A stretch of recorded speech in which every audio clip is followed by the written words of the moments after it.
Pernah nggak sih kalian bayangin gimana jadinya kalau sebuah kota itu tanpa buku? Mungkin kotanya tetap ramai, jalanan tetap dipenuhi dengan kendaraan, gedung-gedung tinggi tetap berdiri megah.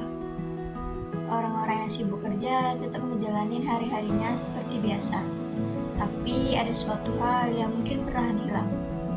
Gak ada lagi anak kecil yang duduk membaca cerita di perpustakaan. Gak ada lagi halaman buku yang dibuka saat hujan turun.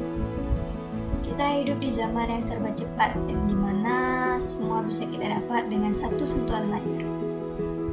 Informasi datang begitu cepat, hiburan datang tiap detik.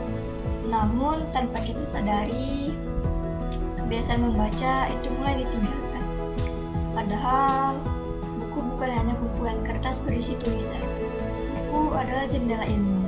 Lewat buku, kita belajar memahami kehidupan, mengenal banyak sudut pandang, dan menemukan hal-hal yang gak diajarkan secara langsung. Bayangkan jika kota tanpa buku itu benar-benar terjadi. Mungkin anak-anak tumbuh tanpa imajinasi. Mungkin banyak orang yang kehilangan kemampuan berpikir lebih dalam. Dan mungkin manusia hanya sibuk melihat dunia tanpa pernah benar-benar memahaminya. Karena buku mengajarkan kita untuk berpikir, bukan hanya melihat. Buku juga mengajarkan kita merasa, bukan hanya membaca. Kemajuan teknologi itu memang penting, tapi jangan sampai teknologi ngebuat kita jauh dari buku. Karena bangsa yang besar bukan bangsa yang maju teknologinya, tetapi juga bangsa yang warganya gemar membaca dan rajin belajar. Mulailah dari hal kecil, luangkan waktu beberapa menit untuk membaca.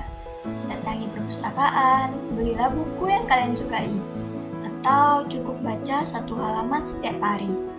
Karena perubahan yang besar itu dimulai dari langkah yang kecil. Jangan sampai suatu hari kita hidup di kota yang megah, namun kosong pengetahuan karena kehilangan buku. Mari kita jadikan buku sebagai teman, bukan pajangan. Karena lewat buku, masa depan dibangun.